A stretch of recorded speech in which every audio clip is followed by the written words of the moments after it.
Western Canada's wrestling radio show. You're going to have fun tonight. Welcome to McGuire on Wrestling. A dazzling wrestling exhibition. Here is Mike McGuire. I love professional wrestling. It's another edition of McGuire on Wrestling on the road with a pro wrestling tour. Thank you so much for being here and being a part of the show today. We got a good one for you. A really fun one, and it depends on when you're listening as to whether or not AEW's Redemption will have happened already. In fact, there's a good chance by the time this episode is posted, the show has either started or happening. And if you're listening on the radio in some markets, you're hearing it the day after. So we will talk more about Redemption in the coming week here. If you missed the alternate commentary table or Legends and Champions this week on our podcast feed, they're up for you as well. Just look up Celebrate Wrestling. That's where you can find all our shows. But what a week in the world of pro wrestling. I'll get to my experiences here in just a moment, but we've got a lot to talk about, of course, including an announcement that might be of interest to some Alberta wrestling fans specifically. I'm based in southern Alberta and originally started my career up in Edmonton, Alberta. John Cena will be making an appearance at this year's Edmonton Expo. Ticket prices for this, they're not cheap. To get in is fine. I think you can get in for like $30 a day or something, but these photo ops and autograph opportunities, this is where they make their money. And if you're interested at all, I did look up the John Cena prices because I vowed a long time ago that it would have to be a very, very special circumstance that I personally would pay for one of these opportunities. I've been blessed in many ways and fortunate through my connections in wrestling and entertainment through the years to just be able to do some of these things. I understand that's not the case for everybody, so I'm not poo-pooing you if you do. But if you're going to do it for John Cena in Edmonton, get ready to open up the old pocketbook. Photo opportunity. So for you to get a picture standing next to John Cena, I believe rang in at about $200 Canadian plus taxes. And then the autographs go from $249.99 to $299.99, depending on what you want to get signed. Regular stuff is the $250, and then the $300 is for, say, a belt or what they call a bulky item. So again, I don't know what the defining line is exactly, but you're dropping about $500 if you want the full John Cena experience. Or you can apparently bump into him on the street and he'll gladly take a picture with you as long as you're polite about it. But either way, exciting times if you're a John Cena fan in Alberta, doing his best to be a representative for WWE. And we'll talk more about representation in WWE in just a moment here, because there was a big media-related drop that happened with WWE. In fact, let's go into it now. Effective this Monday, Busted Open Radio, which then inspired Pro Wrestling 24/7 as a Sirius XM radio channel. So this is a pay-to-subscribe radio channel. They do some free podcast stuff as well. They announced they are switching to WWE Radio. Dave LaGreca, the guy who created all this and produced it, said flat out that they're not going to change things. He's still going to do the same type of shows. They're still going to do all the things they do. I'm curious to see how long that lasts. I'm curious to see, because we are seeing some changes from the traditional WWE, where there was no outside universe, there was no outside world, where they're acknowledging things. There's a lot more behind the scenes real talk, I suppose. They'll talk about other things now in the world, which is fine. What I do find interesting, and I'm sad to see, is that we've already seen the first casualty of this, and whether it was her decision to leave or not, I have a feeling it may have been the latter through some sort of influencing here. But Thunder Rosa, AEW star, no longer going to be appearing on that channel because, of course, she is an AEW star. However, they do have other talents that did work for the company that don't work there anymore. Jonathan Coachman has his own show, as does Nick Nemeth. He appears all the time, Dolph Ziggler, but they do have that TNA wrestling affiliation. So it'll be interesting to see. Some people are really going to the extreme of calling it WWE state-run media, which I guess is fair if you want to think of it that dire, sure, but honestly, it's wrestling radio. It's no different than football or baseball or hockey or anything else that has its own dedicated sports channels. They just happen to get the license to have the WWE channel. Now, what's most interesting about this as well, outside of the ownership and how content could change, and again, even though they're saying it won't be altered that badly, there will be differences. I'm curious to see, first of all, how much they talk about AEW and AEW events. Will they talk about it at all on Monday's show after AEW Redemption? Maybe it's already happened. I don't know. It's safe to say that there's definitely a line being drawn in the sand when it comes to traditional, neutral, independent pro wrestling coverage and sponsored collaborative efforts, which, hey, if you can get the dollars, get it. I didn't create this show with the hopes of doing that. Do I hope to grow this show and expand it? Of course. Everybody who does this wants to see some growth, and we've had great steady numbers now for over 3 years. But I'd like to go to that next level, and maybe you're here because of that. Maybe you're here going, I good for the Busted Open crew and everybody, but I want something a little less influence peddling, which again, we don't give you our opinions by saying this is the way it has to be. We give you our thoughts and our guest thoughts because that's what they are. And you can agree, you can disagree, whatever you want to do. But this is a 100% independent show. We do have great relationships with companies, including WWE, including AEW, including every independent we've ever encountered across the country. There's no filter here, but at the same time, we do try and keep it a family-friendly radio show. That's the only difference, I feel, between what we do here on Celebrate Wrestling and maybe some other ones. And not saying that it's good or bad. I just personally want a product that I can put on the radio without having to worry about censoring too much, and that you can listen to with your kids if you choose not to have them hear that sort of talk. At the same time, it's going to happen. It's going to happen, and we're going to keep bringing you guests. We're going to keep bringing you stories, and we're going to keep bringing you some of the biggest names behind the scenes and who follow the industry. One of those, a pillar of controversy himself, Dave Meltzer, is on the show today. And a shout out to fellow online and radio hosts out there who have been doing this long before I did. John Pollock from Post Wrestling and Brandon Thurston. They do a weekly show called Pollock and Thurston. A couple weeks ago, I was listening to them. And apparently there's this big controversy about Dave Meltzer not giving a rewatch or a rating to Mercedes Mone versus Maya World from, dear Lord, what was that now? That was Forbidden Door. Well, I do get Dave's answer today as to whether or not he agrees with a proposed rating of the match and what his plans are to rate that match. But again, please take the star ratings with a grain of salt. It's dumb.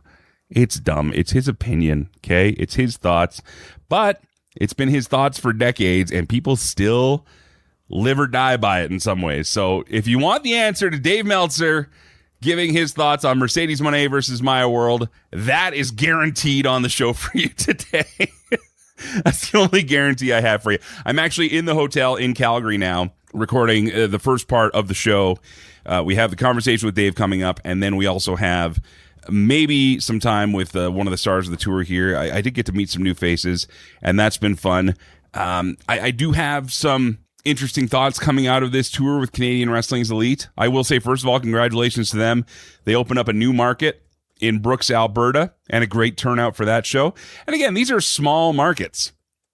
So to show up in a small market, unknown, sight unseen, and have a good crowd is good enough. But they had a pretty solid crowd on a week that the same thing is going on. They got their fair and their stampede going on there. The same thing's going on in Medicine Hat, where we were this week as well. And then Swift Current, Saskatchewan. Well, it was Swift Current, Saskatchewan. And thank you to those fans that came out and supported the show. Hope you had a great time. Get air conditioning in your building, please. Other than that, I do have some other stories, some other things happening, but I want to wish the CWE crew nothing but the best as they continue to tour across Alberta, Saskatchewan, and Manitoba this coming week. As you're listening, check out their website, check out their social media to see where they are. I know that Top Talent Wrestling has had some shows going on at K-Days up in Edmonton. Dungeon Wrestling is coming back in Calgary this fall during Halloween. And Pure Power Wrestling, who I work with in Lethbridge, Alberta, they got some shows coming up. I saw Thrash Wrestling in BC, in the Okanagan Valley there. They have some shows coming up as well. I learned a little bit about 365 Wrestling out on Vancouver Island because I met a couple of their stars this week. Seek out wrestling wherever you are and enjoy it. That's the mantra of this show. That's what we do here. That's why our header network is called Celebrate Wrestling. Now, on that note, here on McGuire on Wrestling, we bring you everything we can, including the top 5 stories in the past 7 days. It is the 5 count. You want to hear the breaking news? Well, let's start earlier last week. Just a couple weeks ago, Mike Santana was on this very show as the TNA Wrestling World Champion. Since then, he would lose the title to Nick Nemeth, and then things were up in the air. In the very interview that ran on this very show just a few weeks ago, he let us know that his future was his to shape, that he had plans of growing and expanding himself, and now we know what that means, as Mike Santana did appear at the end of WWE NXT this past Tuesday in a title match between Naraku, who was challenging Tony D'Angelo. Now, some fans are making point that they didn't call Mike Santana by name. However, they have called him that now on social media. So we'll see what happens next week on NXT. But this is one of those guys I feel changing his name would be silly. Changing his name would be absolutely ridiculous. But again, that's what they do. So we'll see what happens for Mike Santana coming up in the future. But either way, the former TNA World Champion, now a part of the NXT roster. AEW Dynamite saw some setup for the big pay-per-view that took place in Montreal on Sunday night. Of course, Kevin Knight challenging Kenny Omega for the AEW Championship. We will have more review and look back on the show later on this week on the Celebrate Wrestling podcast feed, so make sure you're subscribed to Celebrate Wrestling wherever you go. But to help promote the show, as he usually does, AEW President Tony Khan held a media call.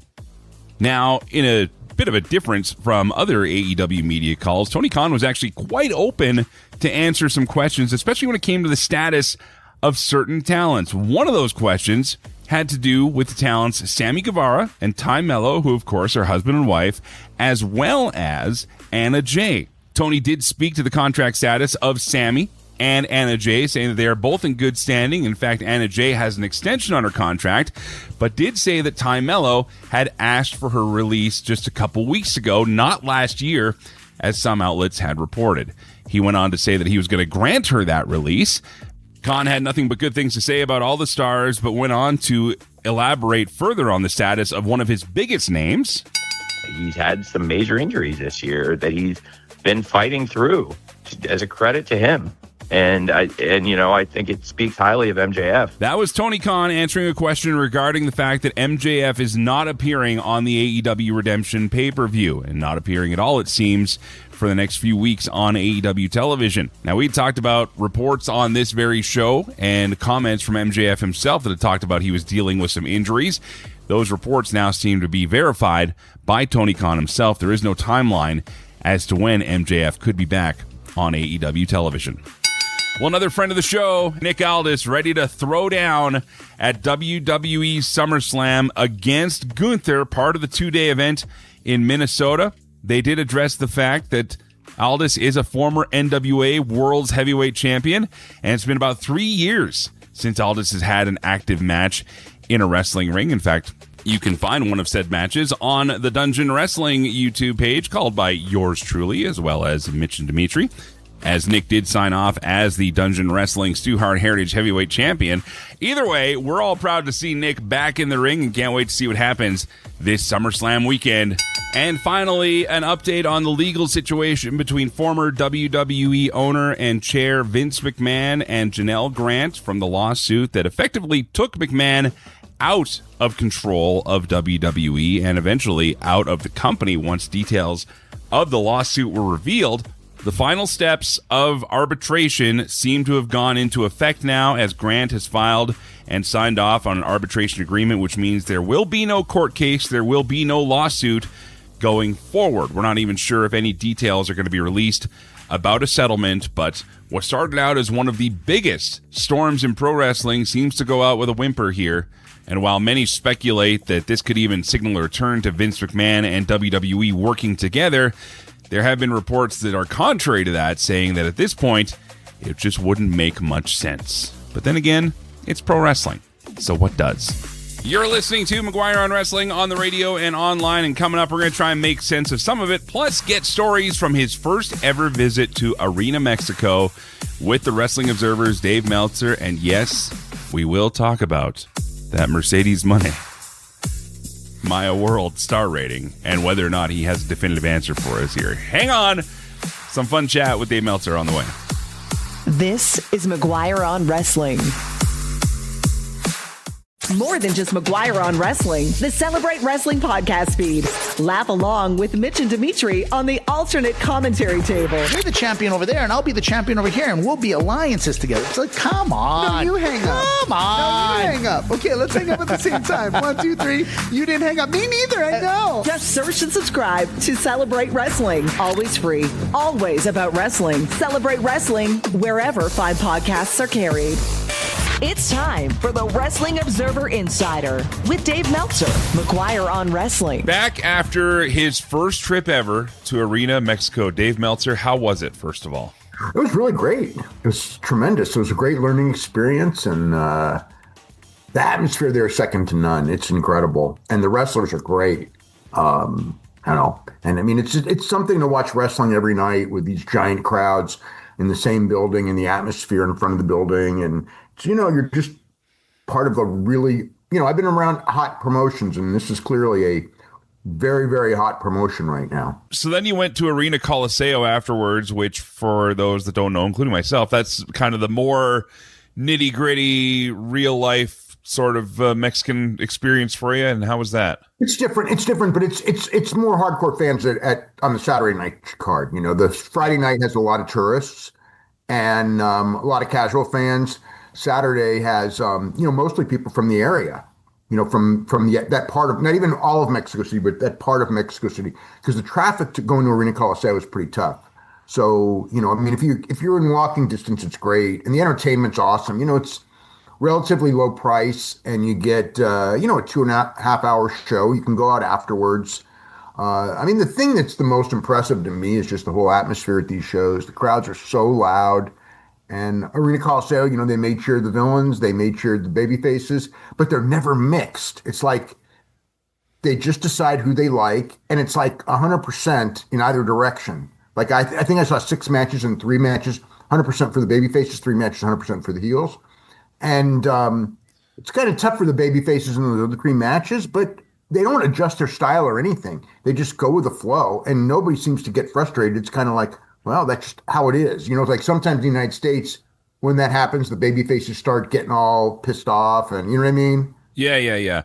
No, and that's fair. And, we, especially in the States and Canada especially, for the longest time, Canada was known as the, quote, bizarro world, they called it, because we would always cheer the heels, and, we were kind of a little more in on the play, I felt, and just a little more sarcastic in general, but it's kind of neat when you go to shows like that where they're all in on, like you said, on the technicos and all out on the rudos. And yeah, I love it. So that's great to hear. But overall, you're happy you finally made the trip after all these years? I'm super happy. Yeah, I learned a lot, and it was really interesting. And the shows are much, much, much better live because the heat's off the charts every match.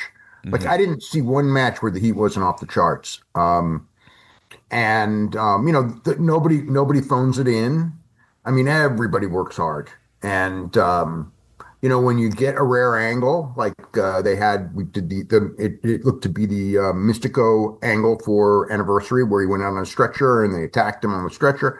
Tremendous heat, And, but every matchup, the fans really are into the prelim guys a lot more than I thought. I thought, you watch it on the stream, you kind of think, well, they're kind of waiting for the main event. They're not. They're hot from the minute the ring announcer shows up to start the show until the ring announcer basically says the show is over. From that entire period, the crowd is hot with no breaks, no intermissions. The front of Arena Mexico is just a trip because it's so many stands, with merchandise, all kinds of merchandise, and thousands of people in front of the building just some of them just go Friday night to hang out at the merch place. They don't even buy tickets because the shows are sold out. It's almost like a marketplace, like one of those Mexican marketplaces. Yeah. But it's so many, I mean, it's like there's so many things and so many masks and, that Mystico has a store, Octagon has a store. I'm sure there's others. It was amazing. It's amazing. Awesome. I was in the building, the building's got, the offices are in the building. The TV studio for their Wednesday show is in the building, and they have the gym upstairs, where they should have two, where the young wrestlers train and run up and down the stairs, when there aren't shows. So it's like a one-stop shop, like on top up there in the gym, they train the future. Then they do the promos here, and you know what I mean? The offices are here, and it's a headquarters. It's an actual headquarters. It's the headquarters of CMLL, and they run shows. Right now, they're running 4 a week. I think 4 may be one too many, but usually they run 3. But I guess for the summer, they've been running 4. And I mean, they draw. The Thursdays were doing about. Thursdays they were doing this play type thing where it was wrestling, dancing, kind of history of Mexico thing. Okay, they were doing 7,000 people for that, and then the Fridays are doing, over 13. The Sunday show I went to did 6,500. Tuesday did 9. I mean, it's like over and over. It's like no other company could ever do that. If WWE ran New York 52 weeks a year, they get, for the biggest shows, they would sell out. But for the other shows, they'd be lucky to do 5 on a weekly basis. Well, it sounds like everybody's going to be running Chicago again this fall, but we'll get there in a moment. Dave, we're talking to Dave Meltzer from the Wrestling Observer and WrestlingObserver.com about his first trip to Arena Mexico here. But Dave, by the time some people are hearing this, AEW Redemption will have already happened. However, there's going to be some people that'll hear it going in as well. We talked about this show extensively last week without you, and I still kind of feel, and I got the vibe after listening to that media call from Thursday as well, is that, I'm not the only one feeling that they've done their best with trying to shoehorn this show in, but it still feels, I saw somebody's headline calling it AEW Redemption, AEW's first real B pay-per-view, and I don't know how I would feel about that being a Mexican fan or a Montreal fan. I mean, I remember when they did the first All In and they came back, wasn't like a week later in Chicago. Did it all out the next week, yeah. Yeah, that was tough. I mean, that didn't have a world title either, and this has a world title. So I wouldn't say that, but it's weaker than usual in the main event because Kevin Knight's unproven at that level.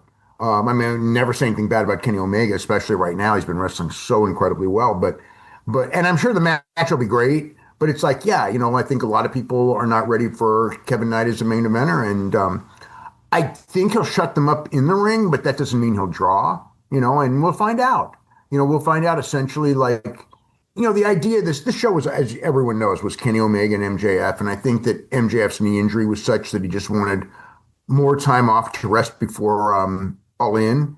And because of that, it was just kind of like, this is, they moved that main event up a couple weeks, and now they have a pay-per-view that, had a reason before, and now it's a lot of stuff. I mean, there's the matches are good, but it's like, it's everyone's kind of waiting for August 30th. That's the big show.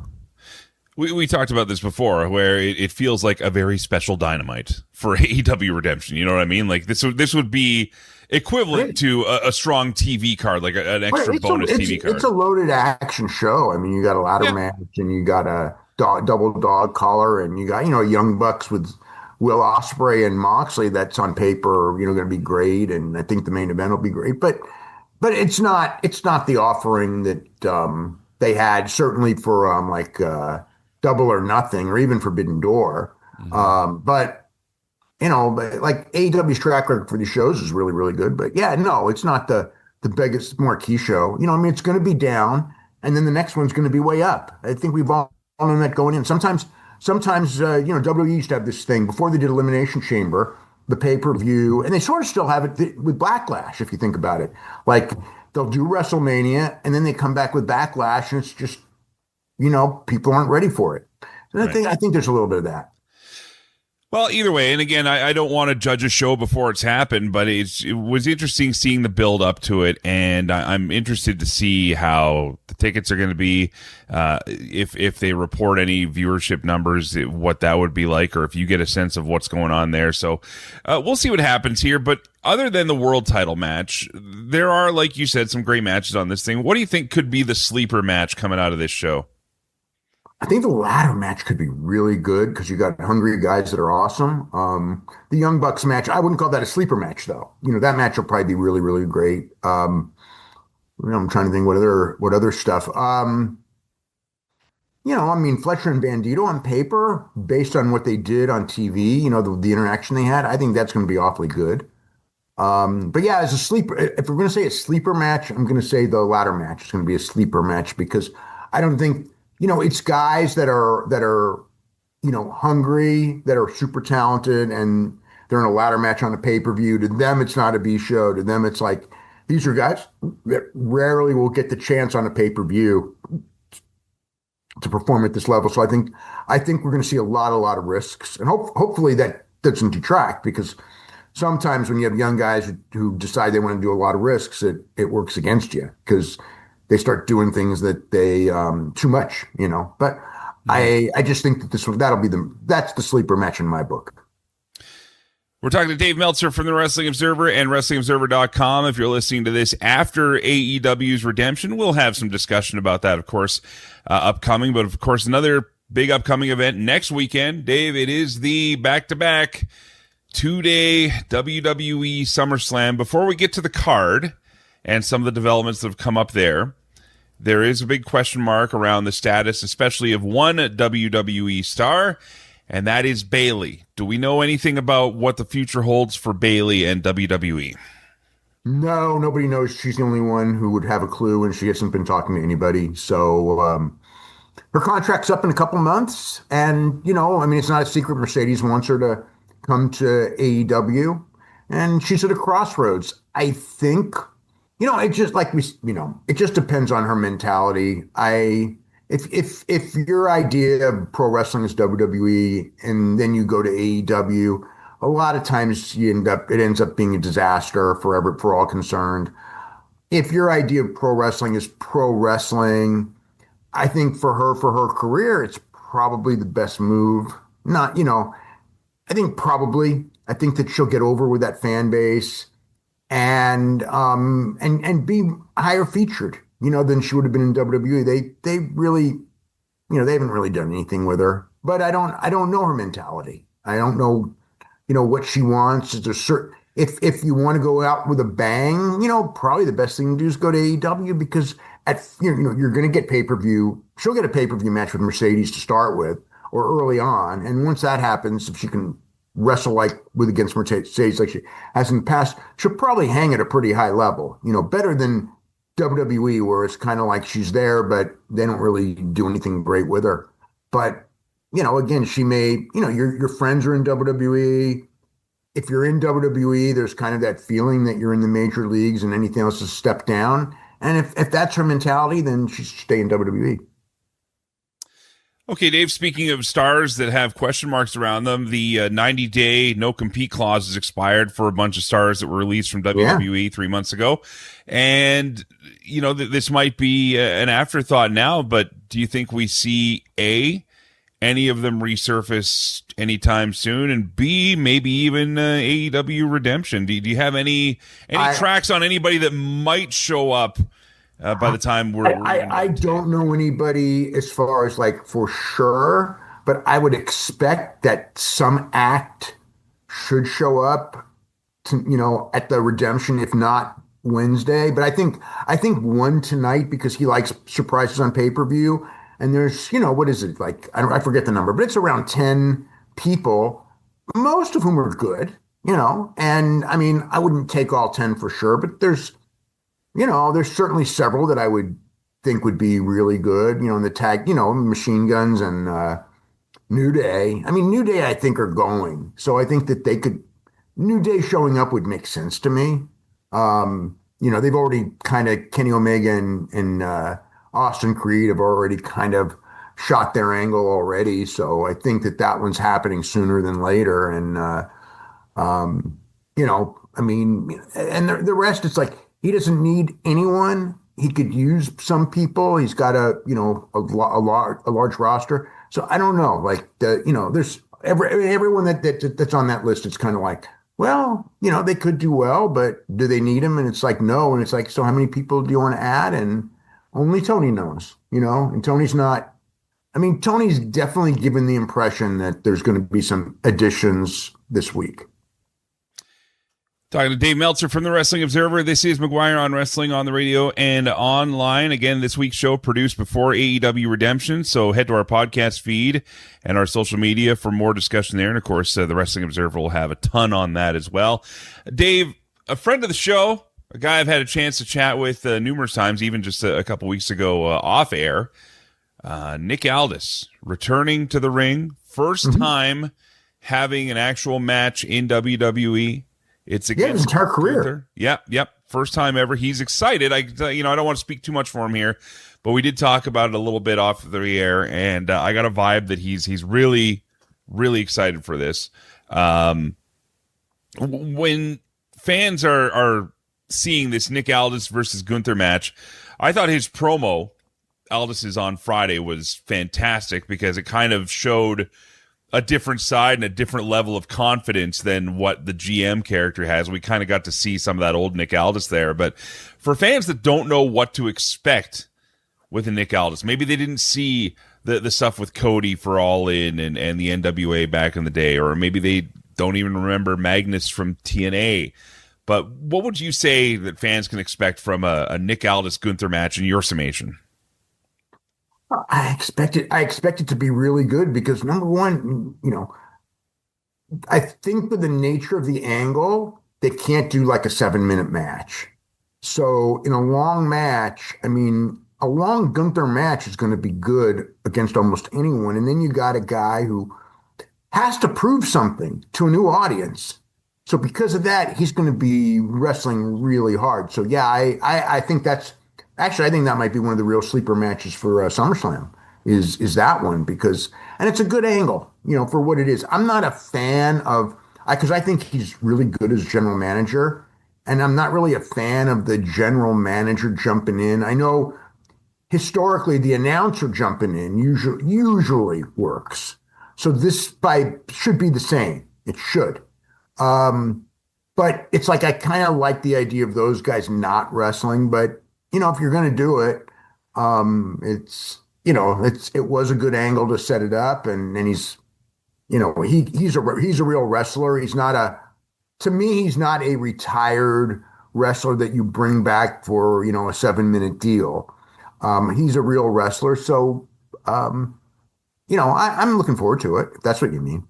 Yeah. And that's fair. I mean, that's what this is. I don't need a breakdown. What do you think is going to happen move for move? It's just literally what's the vibe you're getting. Honestly, the vibe I'm getting from people on our social media and fellow wrestling fans even is that this is kind of something to really look forward to now on SummerSlam. I mean, Brock Oba is the big eye-catching headliner thing, sure. The Cody Punk match, that makes sense, sure. Roman and Seth I compared to on a much lower scale as far as maybe notoriety goes, but I compared it to like this generation's Hogan Savage, right? Where you've got that rivalry going back between. I wouldn't go with that. I wouldn't go that.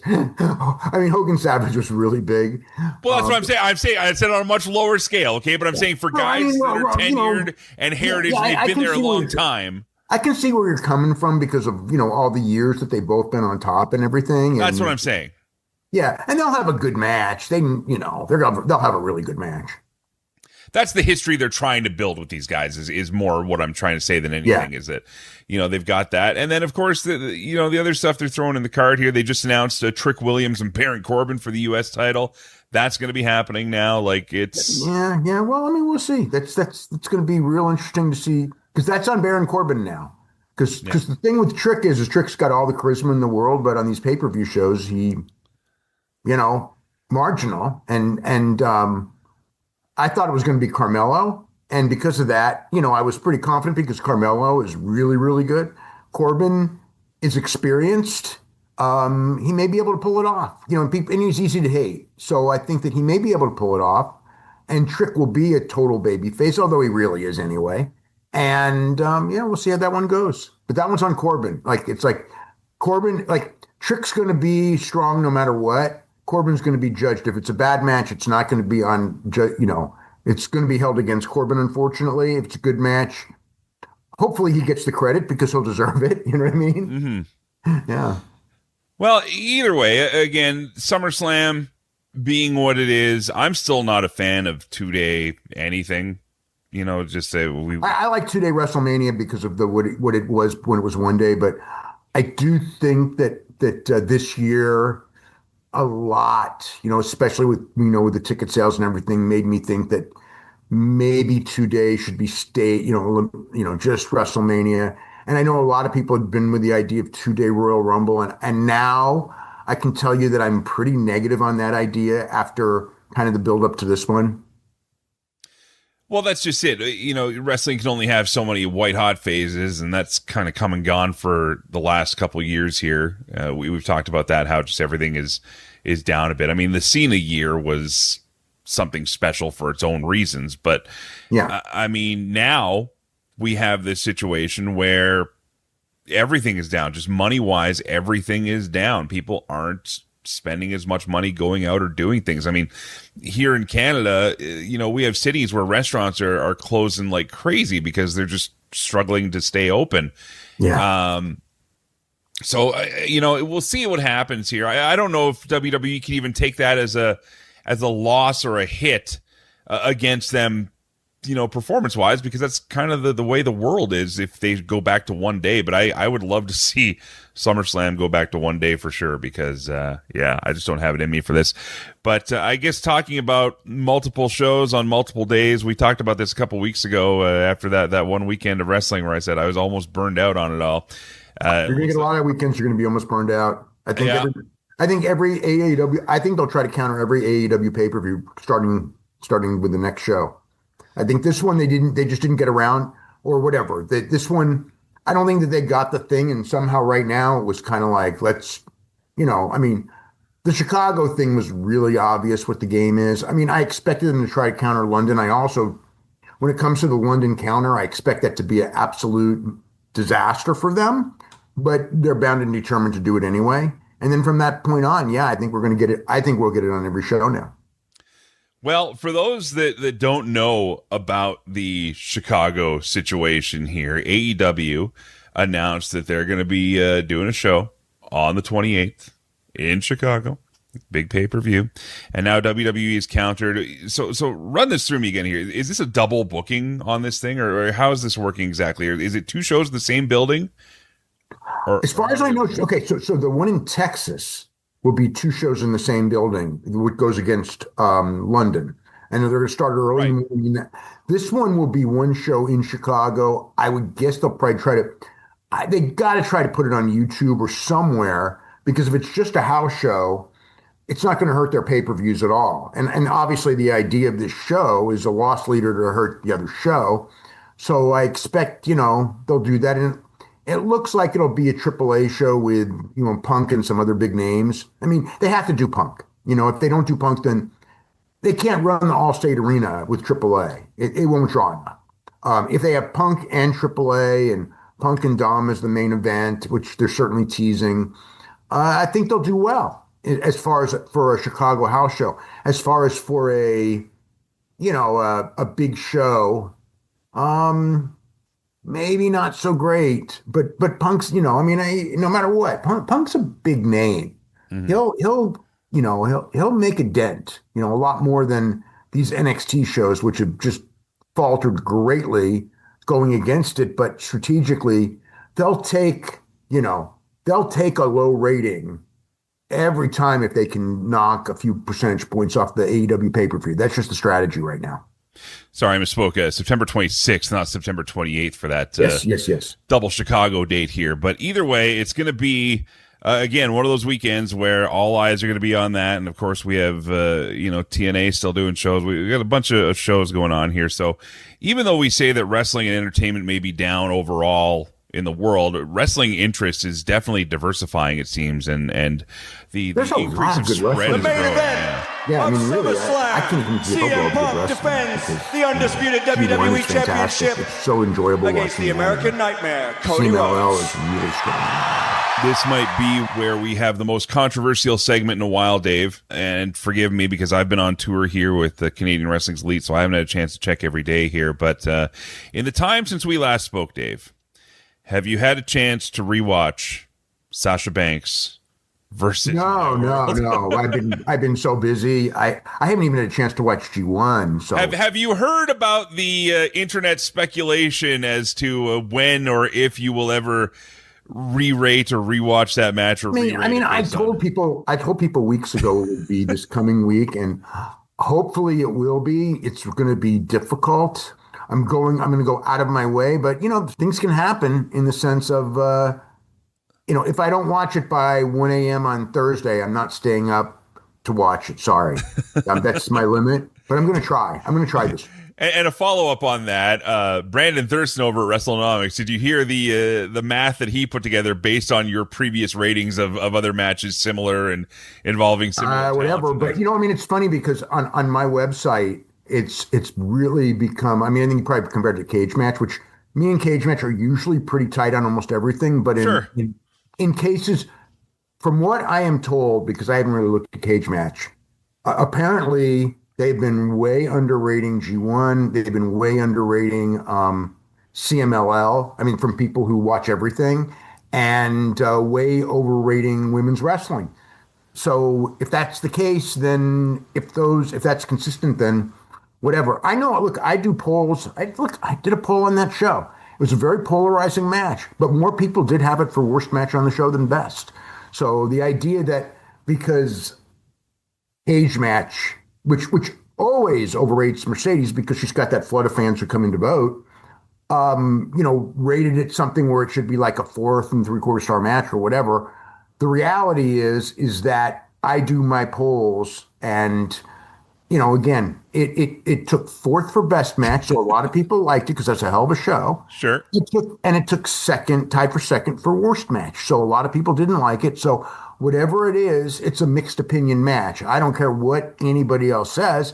Very clearly, that's the case. And I was in the building, and I know people who hated that match.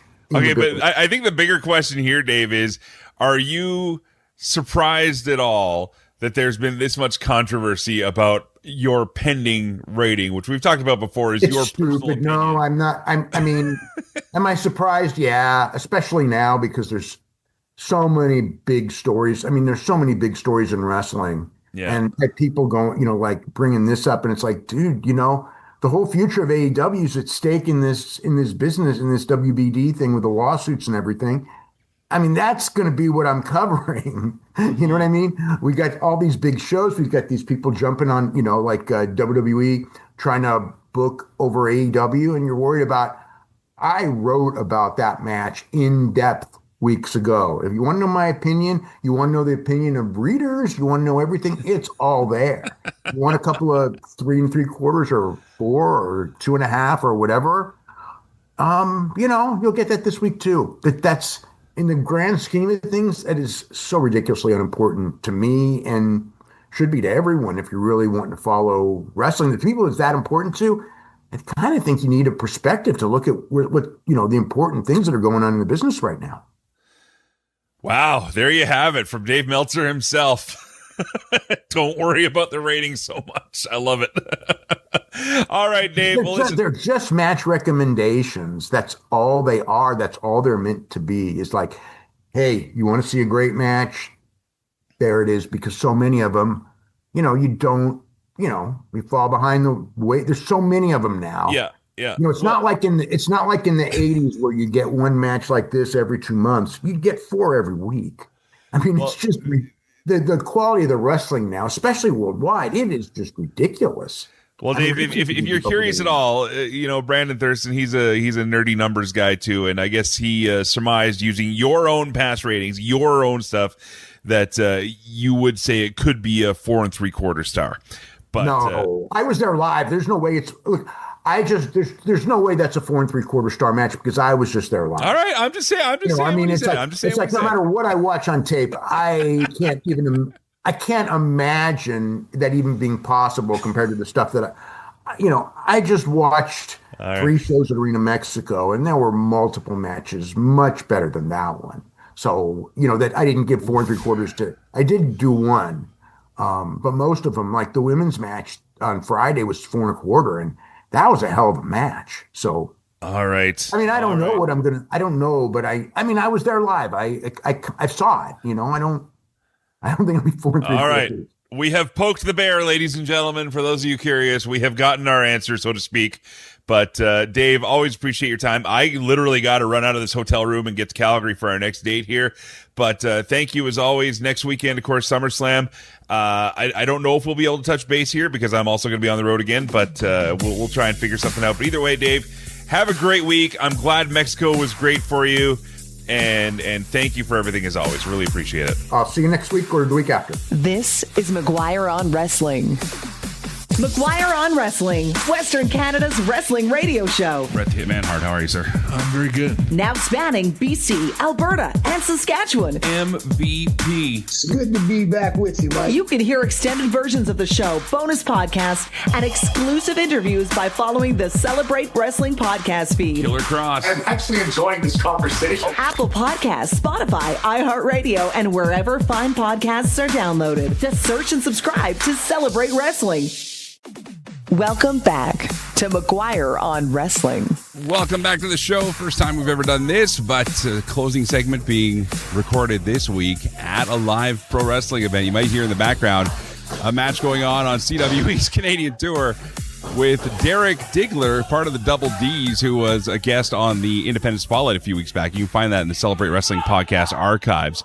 Liam, who is Derek Diggler, and his brother Simon, who is on his way to Calgary tonight, going to be hitting the road for the rest of this tour. This is my last stop after 4 dates, and it's been a great time, but it's such a comical act, and he's wrestling the feature performer on the tour this time around, and it's been a great 4 days for me. So that's Derek, by the way, screaming in the background while clinging to the ropes. So trying to give you a little bit of play-by-play as things go on here. Next weekend, of course, is SummerSlam weekend. We are not going to do a Monday show. In fact, we're going to do probably a special episode because it's one of those wrestling-heavy weekends here.